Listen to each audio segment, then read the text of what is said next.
Hello guys, good morning everyone. Nandito po ako ngayon sa jeep. Nag-VO po ako dahil nga po hindi nga pala na on yung na-mute pala kanina kaya wala pong boses dyan na maririnig. Kaya ayan, i-VO ko na lang po. Ito po dito po sa video na to. Pinaprank ko po sila nanay kung matamis ba talaga itong bretzels.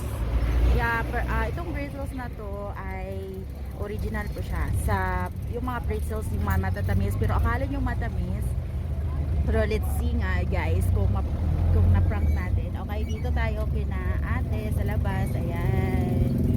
Sila yan guys. So, pinapag-guess ko sa kanila if it is matamis ba siya or hindi. Kaya ang sagot ni ate naman, parang ano to? Parang maalat to sabi ni ate. Sabi naman ng isang manicurista din na nagmamanicure kay ate. Ayan, si ate number 2.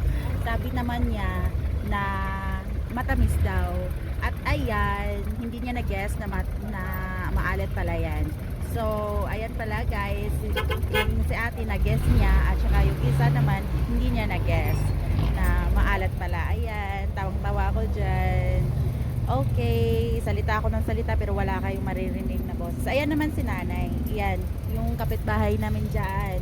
So, yung sabi niya may ano daw siya, diabetes, kaya ayaw daw niyang kumain kasi matamis daw. Oo. Kaya ayan, pinatikim ko lang sa kanya, maliit lang naman.